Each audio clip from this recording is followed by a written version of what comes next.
I think this is the first time we have an issue like this. Anyway, we'll see. Okay, good morning, America. Good evening, India. This is Sean Shankaran, General Secretary, Indian Overseas Congress. Today I have Dr. Tulsi Raj Ravila, Director, Aravind Eye Care System, Madurai, and also Dr. Amalarupa Nathan from Chennai. So, who's also part of the Tamil Nadu Planning Commission. We are having a guest audience with the help of our friend Gandhian Balasubramanian Muthusamy. Without much ado, I'll ask Balasubramaniam to give an introduction, and then I will let the presentation continue. Sam has some difficulty. Oh, I think Sam is here. Okay, Sam is here. Okay, finally. No, I think there is something wrong with my laptop. I had to reset it. No issue, Sam. So this is our 43rd week, Sam, and we are finishing one Welcome, year. sir. We are finishing 1 year with this today's session.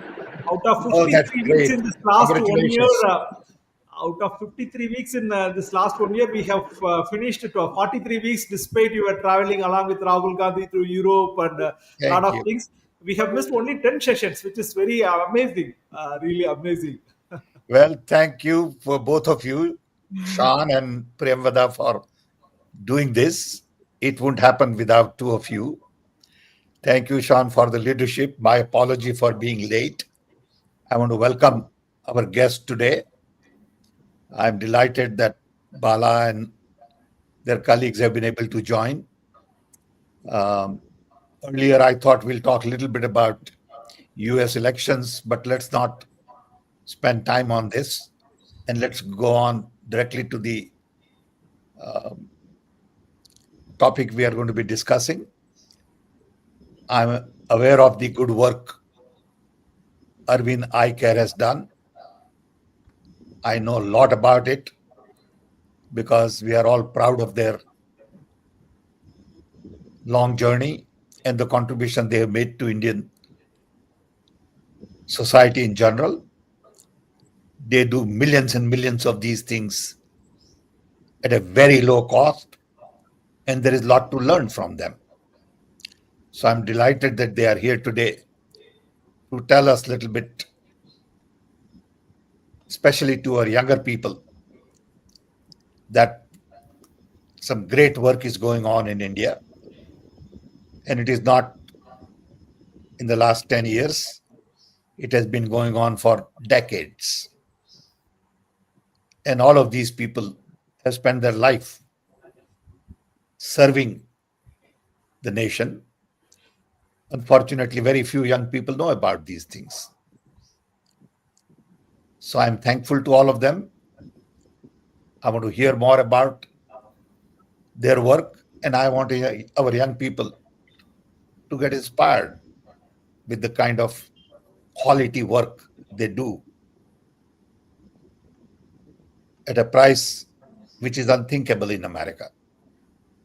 So with this, I want to welcome you all. And Bala, I believe you are going to take the lead. So I turn it over to you. Thank you. Thank you, Bala. Go ahead, Bala. Yeah, Why don't thank you you, give a quick introduction about Dr. Tulsi and then Mr. Tulsi, and we'll take it from there. Yeah. Mr. Tulasiraj Ravila is an alumnus of Indian Institute of Management, Calcutta. He joined as an administrator of the Aravind Eye Care Hospital in 1981. He is currently the Executive Director of Lions Aravind Institute of Community Ophthalmology, as well as the Director of Operations for Aravind Eye Care System. He is the founder president of Vision 2020, the Right to Sight India, and the board member of Seva Foundation. He represents many national and international advisory committees on eye care, and he is the president of Aro Lab Trust and past trustee and treasurer for Dhan Foundation. He is a visiting scholar at University of Michigan. And with this few words, let me hand over the presentation to Mr. Tulasiraj Ravila. Welcome, sir. So thank you very much. Thank you for the very kind words, Shri Sam Pitodra. It's been an honor to share the stage in your presence. So I'll go ahead with the presentation. Hopefully my slides are visible. I'm new to this technology of using stream video. So just want to check, Shan, is my slide visible now? Very well. Yes, sir. Yes, it is. Yes. So, as Mr. Pitodra mentioned, I'll be talking about our work, which is essentially tackling one of the many social problems, the one of people being needlessly blind. Now, that is people whose loss of vision or vision impairment would have been either easily treated or prevented. So all of this started in 1976 by our founder, Dr. G. Venkateswamy, who is sitting there. And this started in a very small way in a rented house. The others that you see are part of the starting team, including me standing in the rear. So our founder, Dr. Venkateswamy's vision was one of having a world where there is no one who is needlessly blind. And then that's what led to the purpose of eliminating needless blindness. And we recognized that this has to be done in a very innovative way, because many people won't be able to afford the care that will be given. So we have to make it affordable to all, which would mean that for many, we would have to provide it free. And then for a significant number, we will have to also spend money to have them access care in addition to providing it free. So let me start with a story of Sambavan, who is no more now. When we had organized a camp, he showed up, and he was a beggar because he was blind in both eyes due to cataract, and he was eking out a living by begging. So in the camp, it was diagnosed that all that he had was cataract, and a simple surgery would restore his vision. But in those days, we offered the surgery for free, but we requested the patients to come to the hospital on their own, and we also said that for the 1 week that they had to stay in those days, they would also have to feed themselves. Then Sambuan was very thankful. He blessed us, but he also said, it's my fate that I'll have to live like this and die like this, because unless I beg, I won't be able to feed myself. And if I'm in the hospital for a week, I won't be able to beg and get money from others, which means I wouldn't be able to feed myself. And this was very revealing to us, and it also kind of helped us look at our own earlier eye camps, where we used to recommend several people in the course of a year. In those days, probably a few thousand people to come and undergo surgery, and we had realized that very few people had actually come for the camp. So this kind of triggered our thinking that we are not doing something right here. So we did a study wherein we basically pulled out 100 case sheets, where the patients had been advised to undergo surgery. We tried and to make them, went to their homes. We were able to find 82 patients. And we tried to find out whether they got operated or not, and if not, what the reasons were. And what this analysis showed us, or this research showed us, was only about 15% had surgery. And then we were intrigued because all these people had voluntarily come to the camp seeking help, and we had diagnosed them and offered free treatment. So that we looked at those who did not come, and what we basically found was that all of them were pretty much blind. Then and what intrigued us was that most of them actually wanted to have surgery.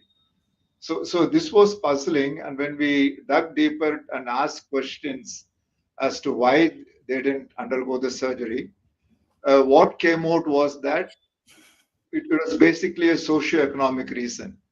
Now, quite a good number did not have the resource for transportation or paying for the food, etc. And then another significant number also had a lack of family support, because we know in the Indian cultural context, if an elder gets as a medical problem and especially a surgery, it is expected that someone in the family accompanies them. And that was becoming a problem, because they, in that social strata, if someone doesn't work, they don't get to eat that day. So this gave us a big realization that us not charging does not mean that the patient doesn't have to spend any money. And with this, it led to a redesign of our services.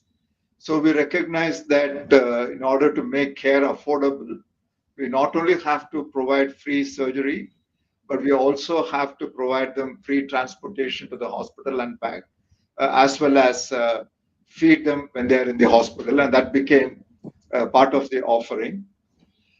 And then to overcome the social barrier of someone having to accompany them, we told the people saying that we will take full responsibility of taking to the hospital and bringing them back to the campsite a week later after the surgery is done. And then we also invested in counseling so that the fear and other aspects were addressed. And this redesign literally worked like magic. The very first outreach camp that we organized with all of these ingredients in place. And of course, we didn't have the financial resources to do all of this. Now, but then we were able to approach the community and mobilize funds for doing this. So in the very first camp that we organized in a place called as Karur, we had one busload of patients showing up around 5:30 or 6 in the evening. And the bus conductor said, "Sir, there's another busload coming." And we were very happy that this is actually working now. And then when the second busload came, the conductor said, "Sir, there's another busload coming," which was more than what we anticipated. And we finally ended up having 4 busloads of patients, about 250 odd patients coming for surgery. So this was a great insight that we had. And then we recognized that same thing also applied when it comes to glasses. If we gave them only a prescription, then the patient had to go to the nearest town to place order for the glasses, and then actually make maybe 2 trips, sometimes 3 trips to get the glasses. So we came up with a way of delivering glasses on the spot. Unfortunately, the video would not play. Otherwise, you could have seen how it works. When we studied the impact of these 2 methods of working, what the research showed was that if we gave only a prescription, 3 months down the line, only 25% of them were actually wearing the glasses. But on the other hand, if you gave the glasses on the spot, in both instances, they pay for the glasses. It's not given for free. About 80% of them were actually wearing the glasses. We basically eliminated the entire cost of procurement, which in most cases would be actually more than the cost of the glasses. So this video, I don't think is going to play. We do the refraction to find the prescription for the glasses.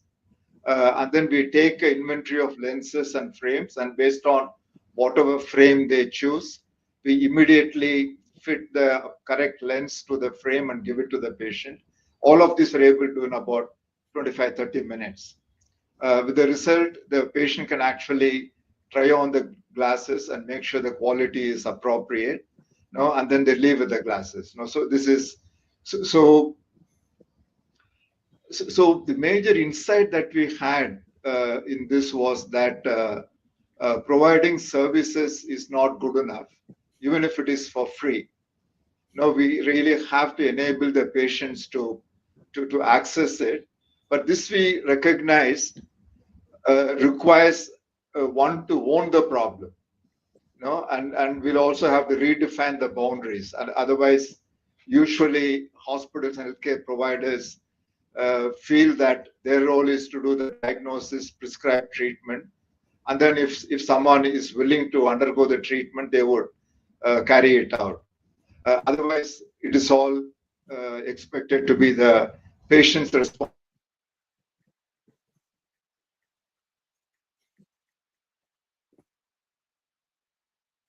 We lost you. Yes, Tulasi, we have. Tulasi, are you there?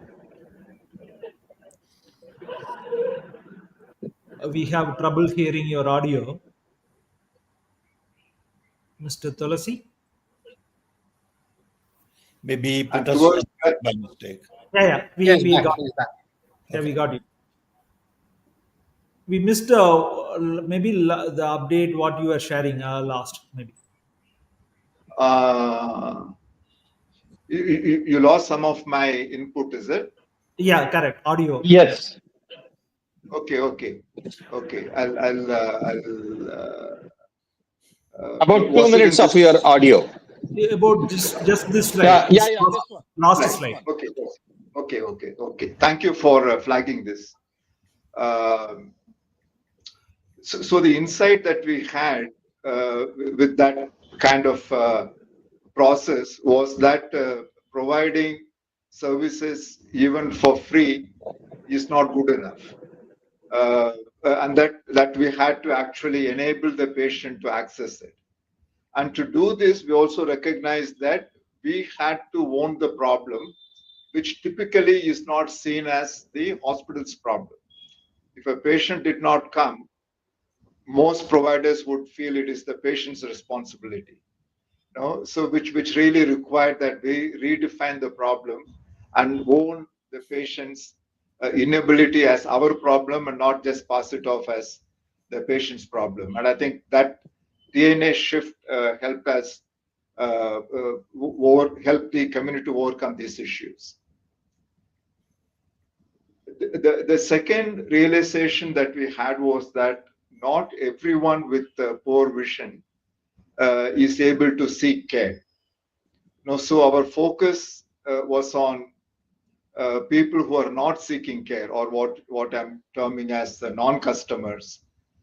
Towards that, what we did was to organize eye camps from day one, which is not uncommon. And then by 1999, this whole process had matured. And in a year, we would organize about 1,500 to 2,000 such eye camps. We were seeing more than 400,000 patients. And the number of surgeries, cataract alone was 80,000 plus, and overall maybe 100,000 surgeries were done through these outreach activities. But having done this, we were not sure if this would be adequate. Am I still not audible? You are. You are Okay. good, sir. Okay, thank you. So we were not sure if this was adequate. So we asked this question if this was good enough in reaching everyone, in the sense, will it help us achieve our purpose? So we did a population-based study to find out if the camps were used by everyone who was in need of eye care. And what the study showed, what this is done quite scientifically with the help from London School of Hygiene. And what the study showed was that less than 7% of those in need of eye care in the eye camps that we did were actually came to the eye camp. And this was quite a revealing number. We knew it won't be 100%, but we did not expect it to be as low as 7%. With the which meant we're not even scratching the surface, and this represents less than 0.25% of the population. So we had to completely redesign and do something to supplement this. After several years of experimentation, almost it took us 4 or 5 years since we did the study to come up with the intervention. which was setting up in the remote areas technology-enabled primary eye care centers. We initially tried working with Dr. Ashok Junjunwala. I think Mr. Pitodra will recognize that name. Of course, he's a friend. He's a good friend. Yes. Yeah, and that time the bandwidth he could provide was only half Mbps, but we wanted a much higher bandwidth for smooth video, for live video conferencing. So that time, this was in the early 2000s, but the internet was limited to very large cities. Only even Madurai did not have adequate internet. So we put up our own towers and we used Wi-Fi, which was an open source spectrum, to go long distances. And we were able to get about 4 or 5 Mbps speed, but we had to put up our own towers, which we did. And we established the first set of primary eye care centers, which were situated in small rural towns where there is no eye care anywhere in the near vicinity. And it was completely paperless. We also built an electronic medical record, which was in the cloud, but the language was not there that time. So because we wanted the record to be accessed simultaneously by the base hospital. So again, the video wouldn't work. The way it works is a patient walks into the clinic, they pay 20 rupees, which is good for 3 visits. A complete eye exam is done by a well-trained technician who has had about 4 or 5 years experience. All the findings are entered into the electronic medical record, and the investigations and what is done is similar to what they would be done in an eye hospital. And then there's a live consultation with the doctor where the technician presents the findings.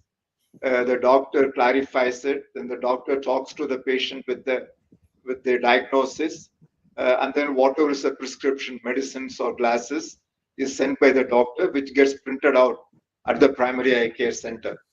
And then in the center, we have provision for giving the glasses and the medicines. So this whole cycle takes about half an hour, 45 minutes, and completely eliminates the need for the patient to go to the which was the nearest town. You know? And then today we have a network of 117 such centers, and the last year we had close to 1 million consultations, million visits by patients, and that many teleconsultations, resulting in 54,000 surgeries and more than 100,000 glasses being dispensed.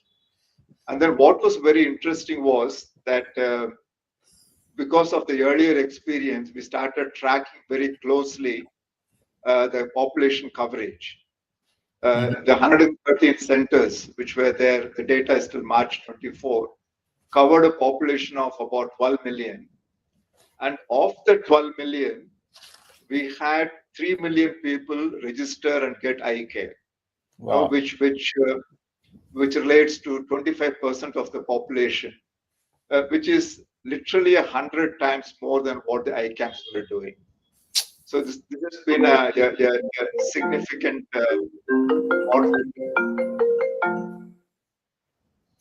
which we are propagating to beyond ourselves. Now we are promoting this to other people.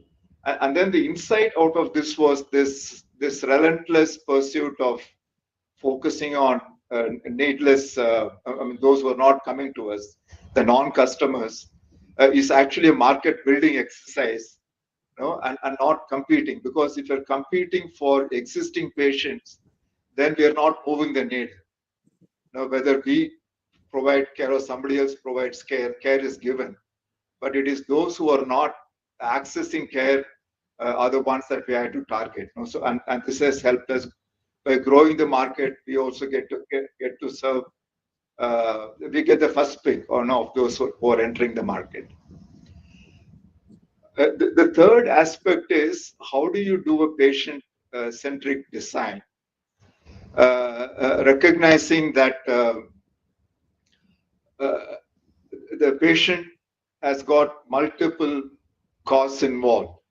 Lost wages of them, the accompanying person, etc. This is not only those coming to the camps, but also the ones coming to the hospital. So our goal was to see how do we minimize this. So the service design that we came up was that for the patients, there would be no appointments. And this is a significant cost saving, which means that because eye care or eye problems for most part very gradual onset, so it's an elective kind of a procedure.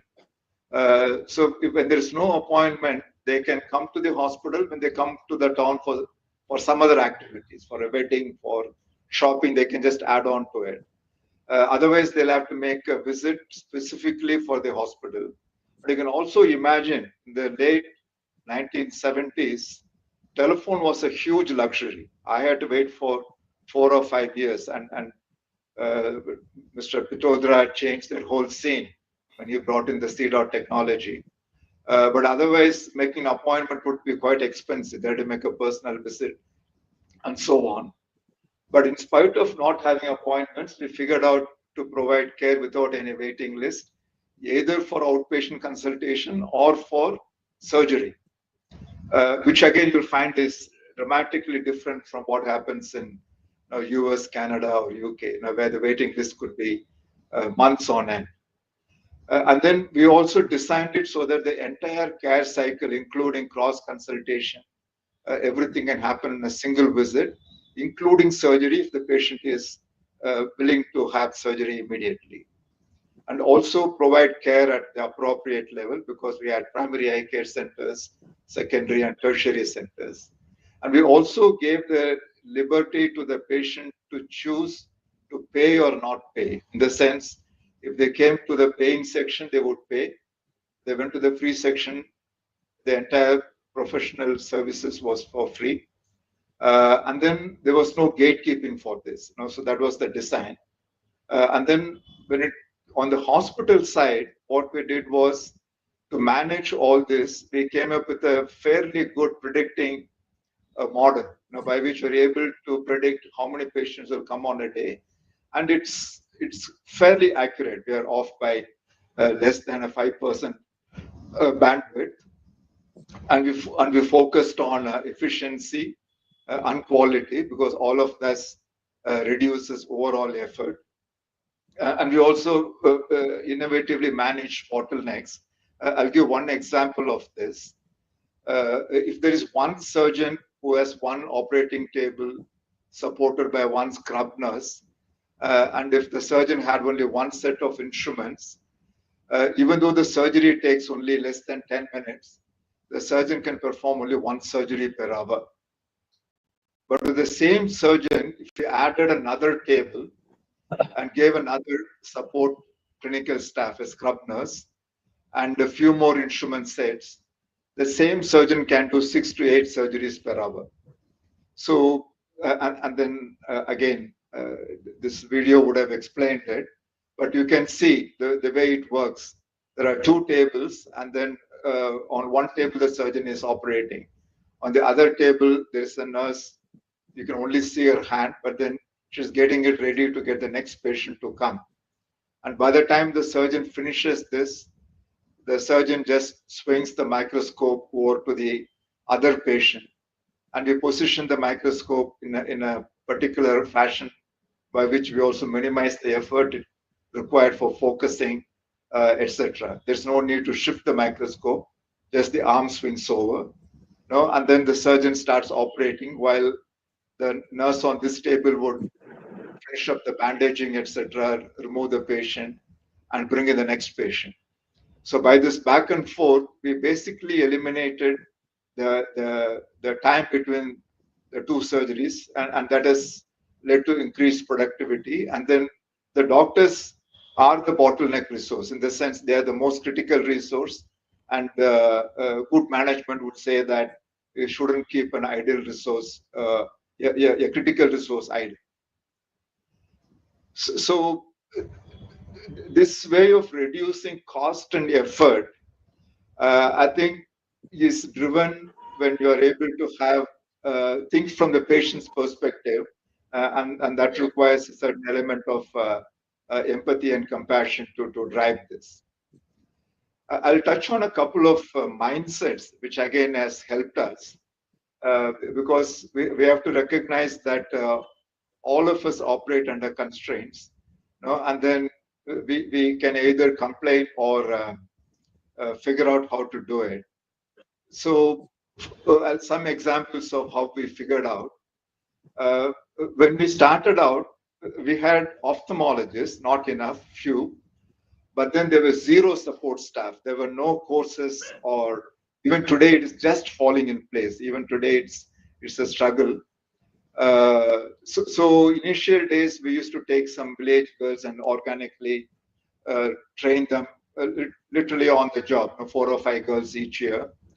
But over time, this program has grown, and today we take 600 to 1,000 girls every year, from the areas around the hospital, and they undergo a 2-year training, because we recognize that in caregiving, whether it is ophthalmology or any other place, significant amount of it is repetitive skill-based work, which doesn't require 10 years of medical education and specialization.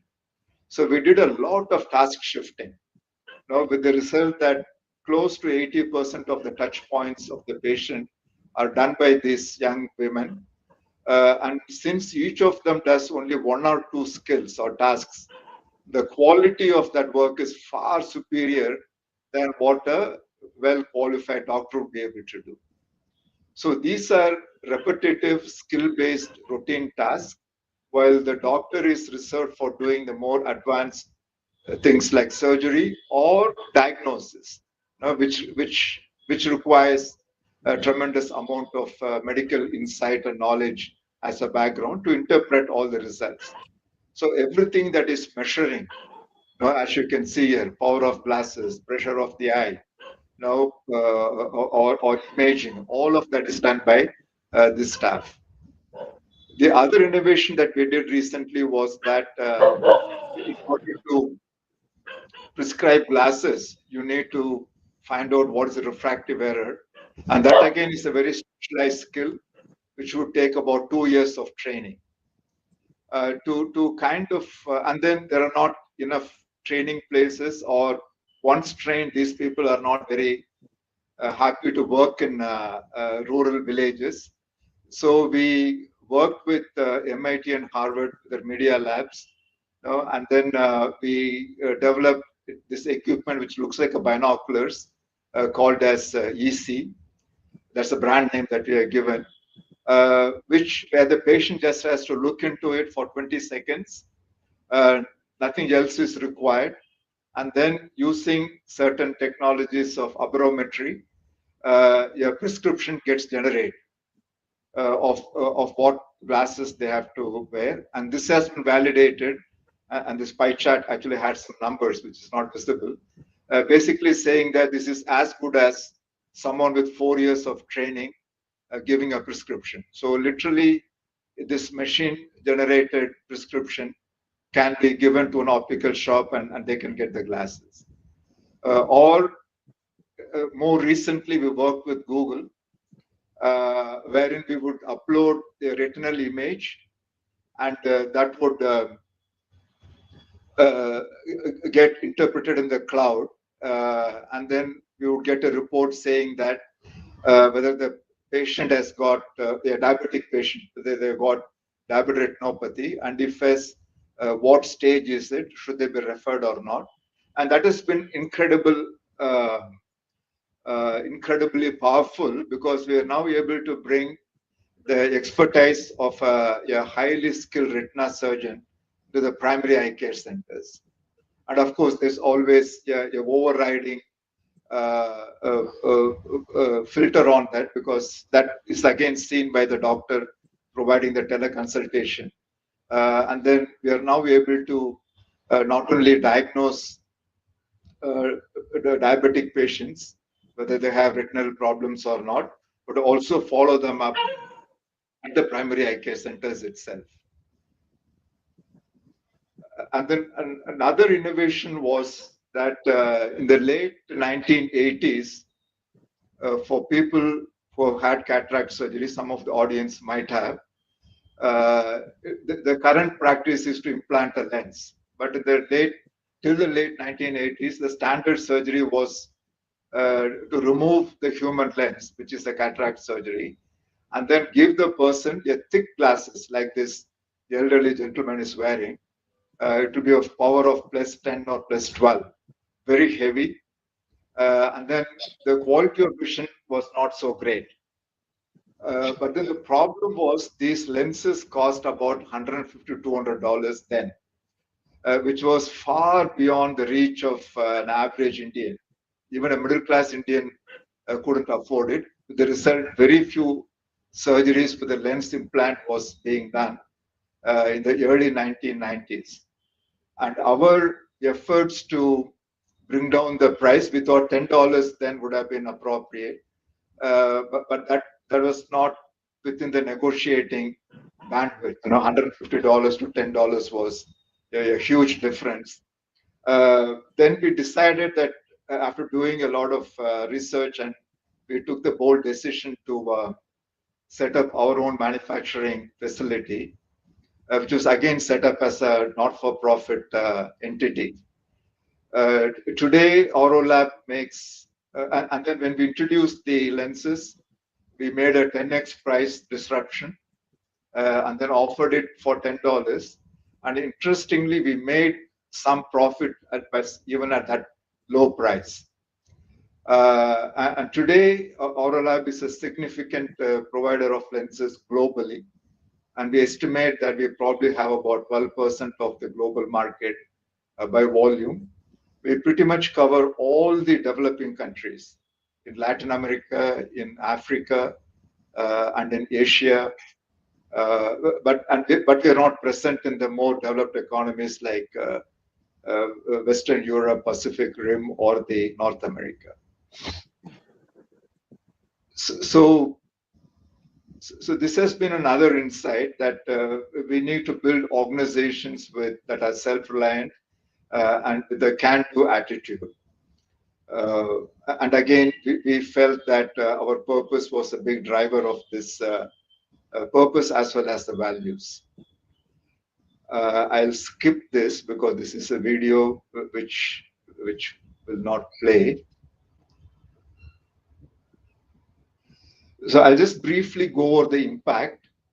What started in 96 with 11 beds over time has grown into 7 large hospitals, with each hospital seeing 1,000 to 3,000 odd patients every day. 7 smaller hospitals, what we call as secondary care centers.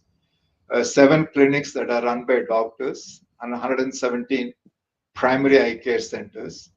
So today, on an average day, we see more than 20,000 patients across the system.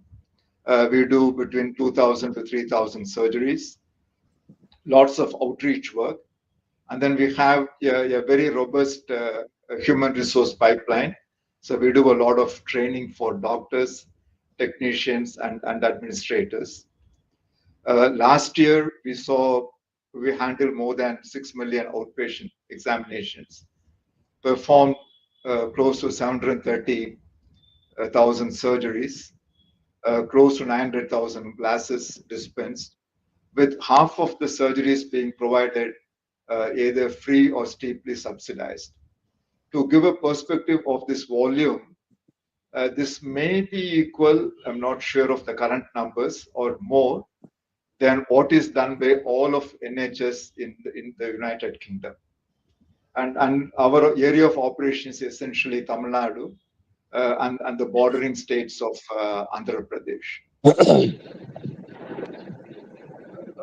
And we have continued to grow over the years, probably because of this approach, excepting during the COVID period when everybody took a hit.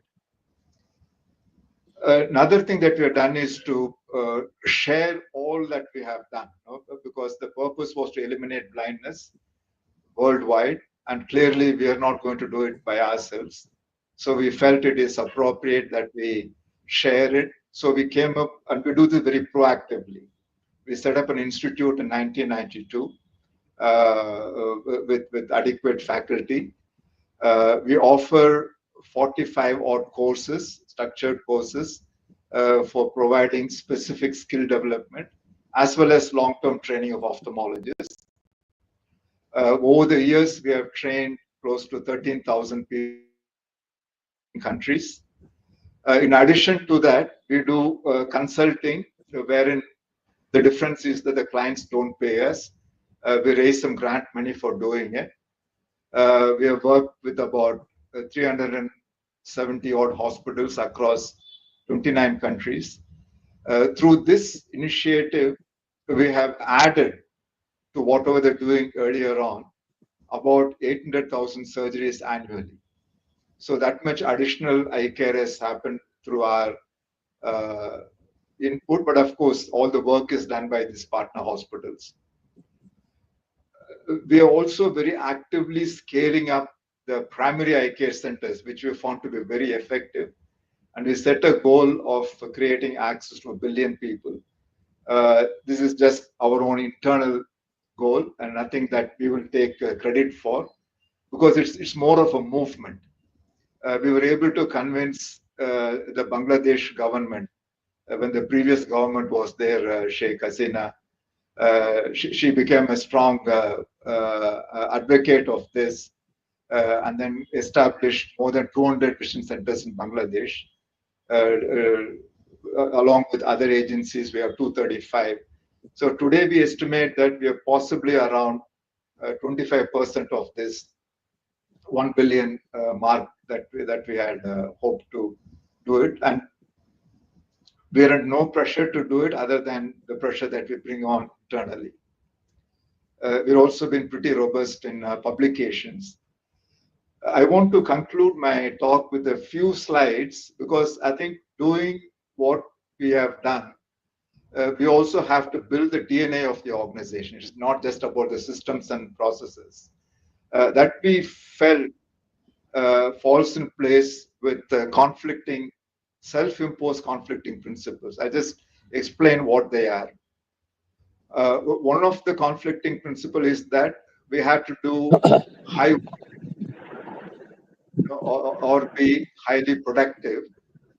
At the same time, we said we will not pay for performance, which is the typical paradigm. If you want higher productivity, you have to pay for the productivity. But we didn't believe in this, because a lot of the productivity is on the free patients who are not paying us anything. So what we focused was on drivers of productivity. So we recognize that if you want to be highly productive, you also have to have a high patient flow or demand. Now you require skilled support staff, which we put in place. We require robust, flawless supply chain. To my knowledge, we have not had even one surgery get postponed because we did not have a lens or appropriate medical supplies. All equipments have to be functioning. Enabling work environment where there's no frustration. So all of this actually contributes to productivity. Now, with the result, what we have noticed is that the productivity in Aravind far outstrips what is there in other countries.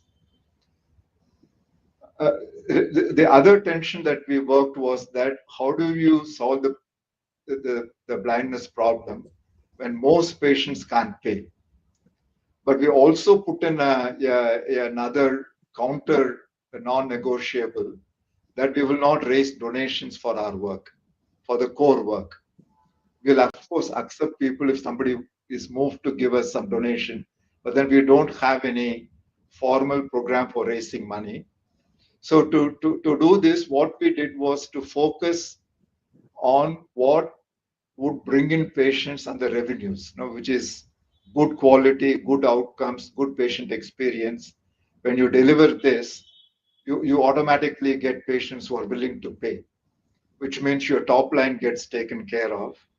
And when you focus on efficiency, optimal use of resources, and then have a culture of frugality, your costs go down, and then that impacts on your bottom line. And then we are, as you can see, even though we are a non-profit, we have a pretty healthy EBITDA, which may be the envy of many for-profits. But all this supplies, all the hospitals, all the expansion is funded by this annual surplus that we make. The third tension is between quality and volume. In the service sector, this has been difficult to achieve in pretty much most sectors. If you want high volume, then there are compromises to quality and experience. So to address this, we focused on what drives quality. I think the starting point is the quality mindset, having the right resources, right processes, and then good monitoring, which means good documentation, feedback, etc., resulting in continuous improvement. And what this has resulted in is that if you look at visual outcome, our outcome of persons who can see normal vision, we are much higher than whether it is in the Europe or in the UK. And if you look at complications, our complication rates are much lesser than what we would see in developed economies. And then finally, I think when we are able to, we also have to do something on the self-effectiveness. And we recognize that thinking beyond self will help you to be at one level, be content with what you have. And at the other level, you're constantly pushing the boundaries to become improve and become better. So it's not coming out of frustration. The push to become better comes out of contentment. So I think when we achieve this, I think we become quite effective as individuals. With this, I will stop and take questions if any. I'll just stop sharing. Thanks a lot, Mr. Tulasiraj Ravila. So I think, Sam, you are on mute, Sam. No, I really want to thank you and Sean for bringing, and Bala, this topic. I think what is interesting to me is that you took one little problem, which is a big problem, but when you look at water, sanitation, environment, power, telecom, all that, you took one little problem from health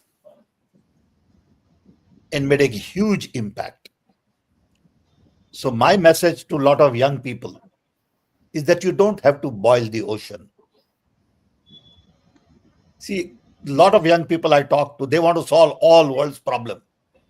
And in the process, don't do anything.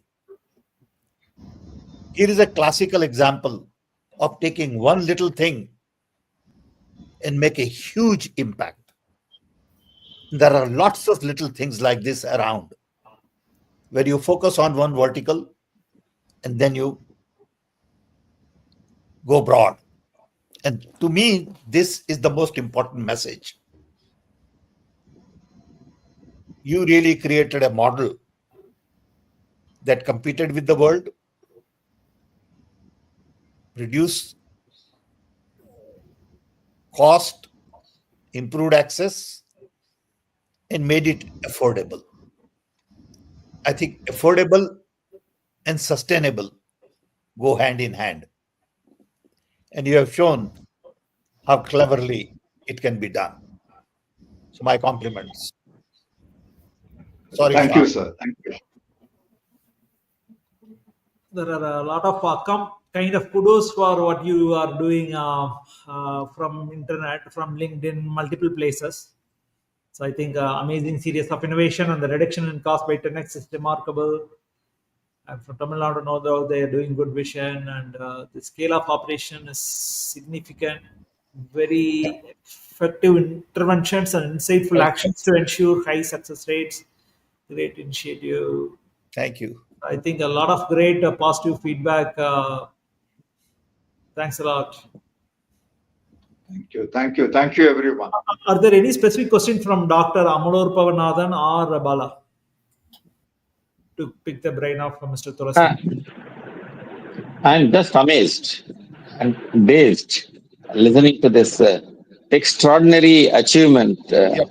Probably a role model for not just the country, for the whole world, where high quality need not be very expensive.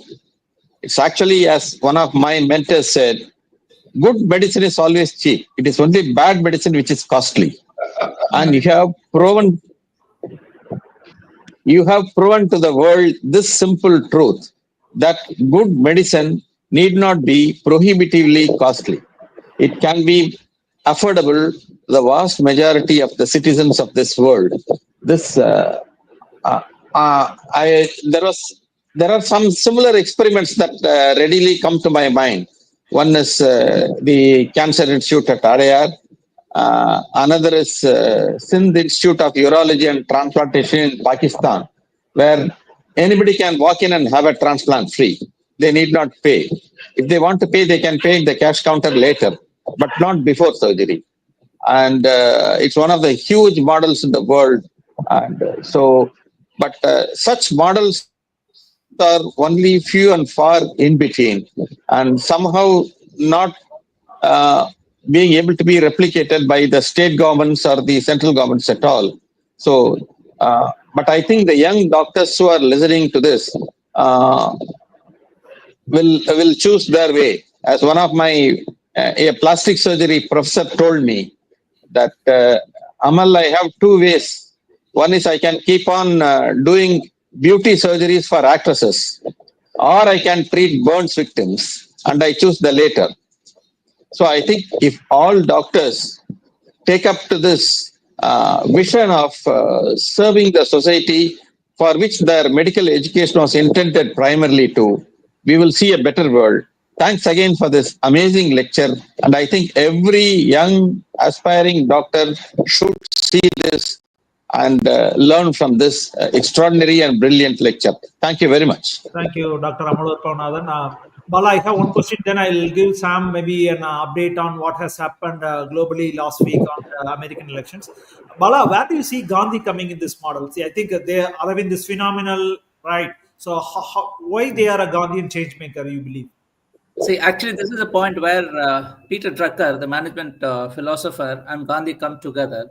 Peter Drucker, in one of his books, he says the purpose of an organization is to find out its consumer and fulfill its need at the lowest possible cost at the fastest mode, the easy accessibility. That it makes profits is incidental.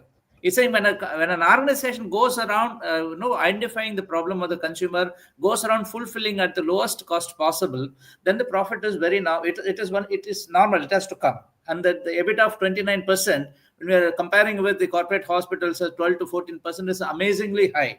So when you drive behind profitability, you don't get profitability. You drive behind the fulfilling the need. In this case, the bottom of the pyramid, as Gandhi says, last man in the pyramid, which is who cannot afford, somebody who is begging on the temple, as the first slide started.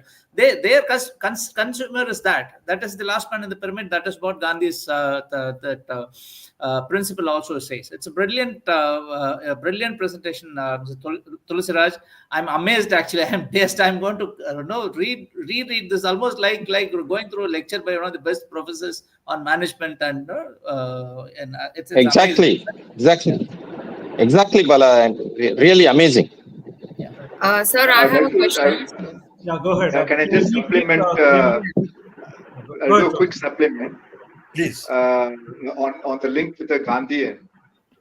I'm not an expert in the Gandhian philosophy, but I know that self-reliance was also core to the way Gandhi thought. And Dr. Absolutely, sir. He was a great disciple of Gandhiji. And then the notion of not taking donations actually came from that thought. Now, he actually said this verse. He said that I don't want eye care to my people be subject to the vagaries of somebody in Germany or USA giving us some donations. Our people can support it. And that's how this model evolved. So I think there is that. I think connecting the dots is getting a challenge. But then that thought that we have to be self-reliant. Again, making of the intraocular lenses locally again was spurred by that. Constantly depending on donated lenses or trying to bargain with them. And there was when they are not recognizing our needs, or our economy to make it affordable.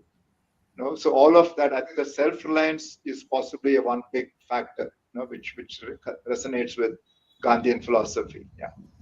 Yes, Premada. Yeah, so firstly, sir, congratulations, and it's a remarkable achievement, like brilliant. So thank you for giving us this today's case study. My first question is, sir, how did you find any funding problems initially when you started this, and did you have any government support? And if someone wants, my second question is, if someone wants to replicate this model in another state, like, so how should we go about it? Like, suppose in a village or a small village in another state. Sure. Yeah, thank you. Yeah. So in the early days, I think money was a problem because Dr. V was a government employee. He retired at a pension of less than 1,000 rupees. So there was no money. So initial periods, it was sweat capital. All of us took very little salary. I took a 75% cut in my what I was earning earlier. And then Dr. V and his close brothers and sisters mortgage their houses to get bank loan. Because in the 70s, banks took zero risk. So they would give money only when it was covered 2 or 3 times more than what they were lending. So the early days was tough.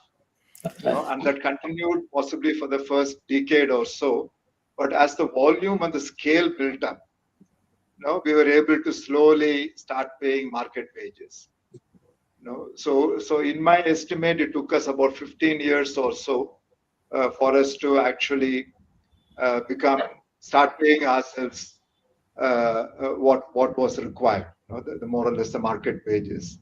And in terms of if others want to replicate this, we have a whole institute which does that work.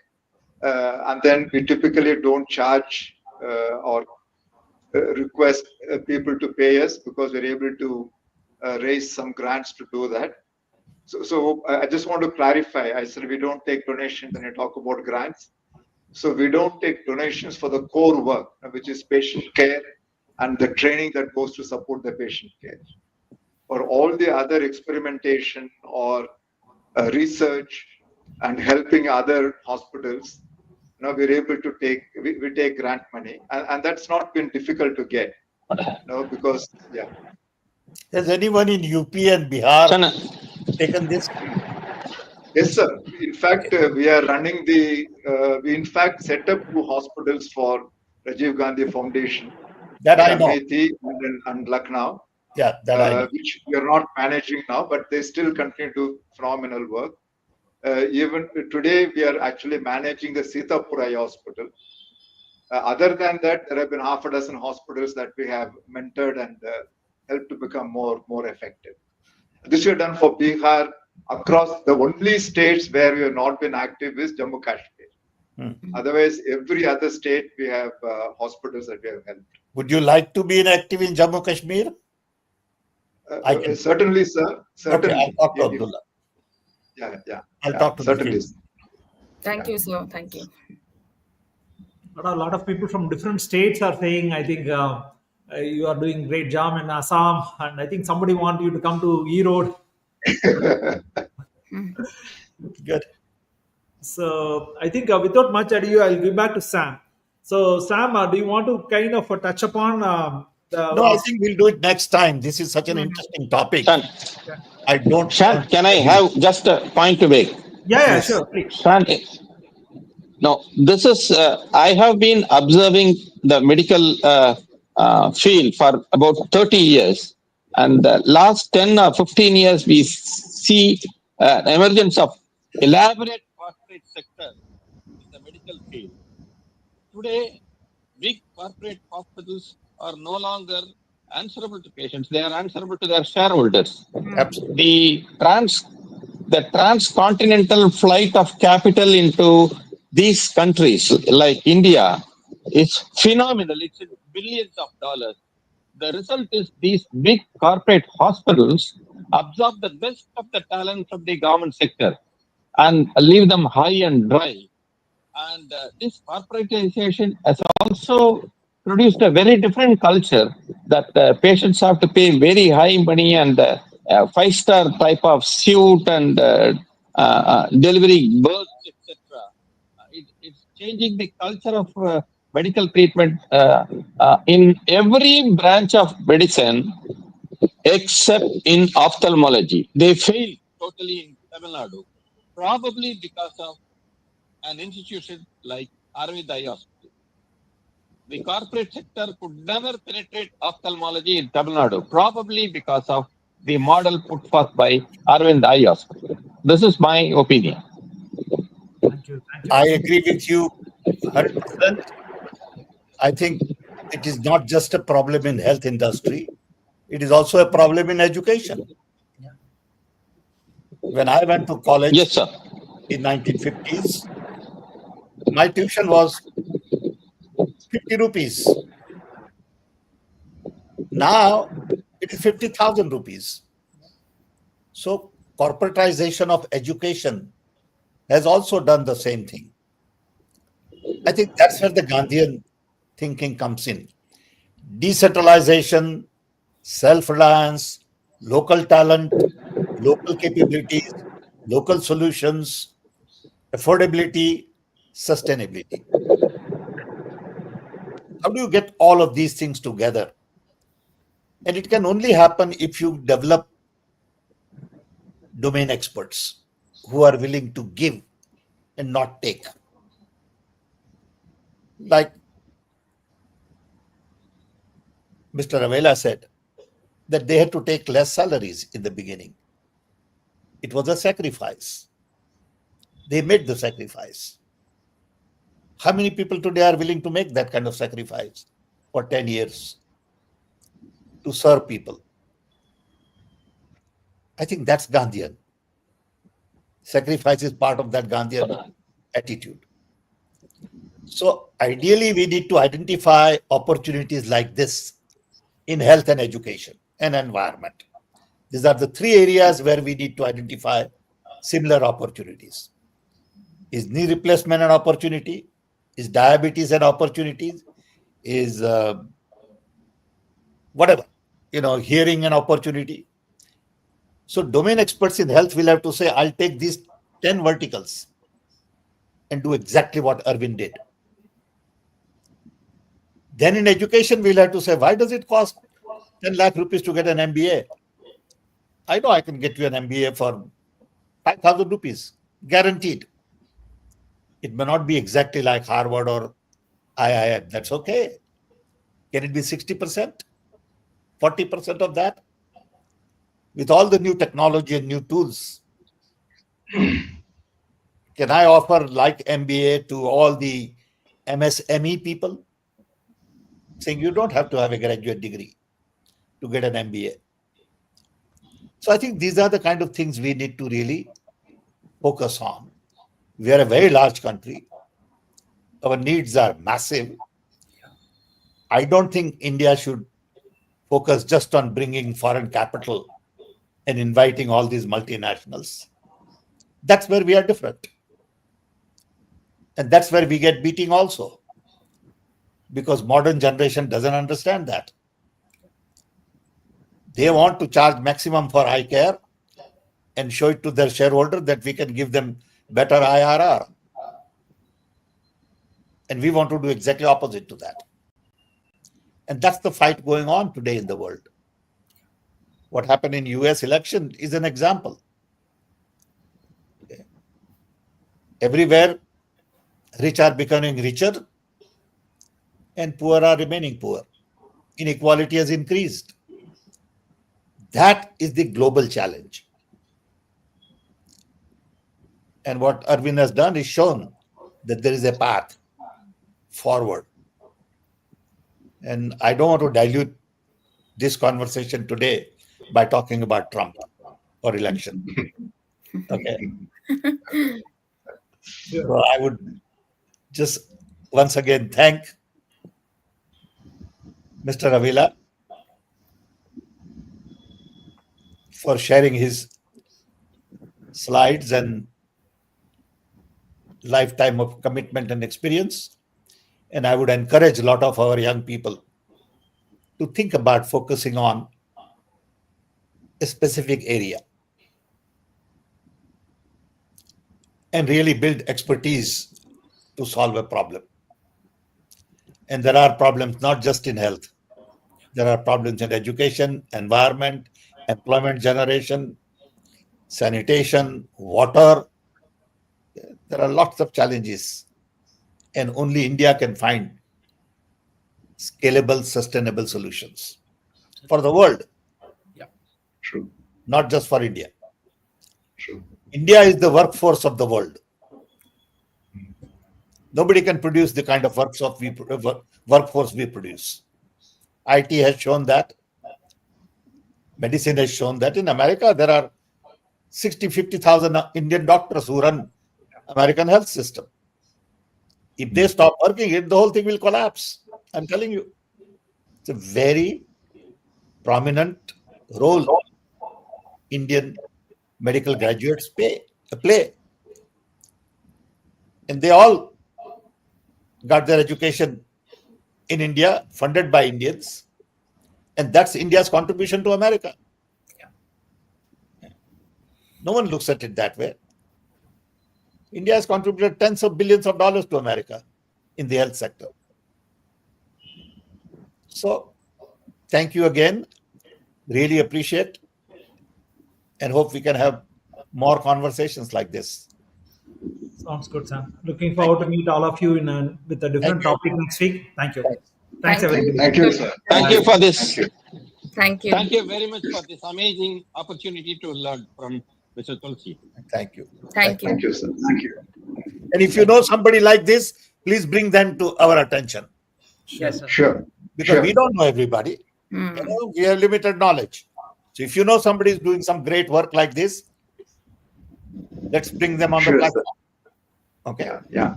Thank you. Yeah. Thank Sam. you. Thank you. See you, everybody. Bye. Thank you. Bye. Thank you. Bye.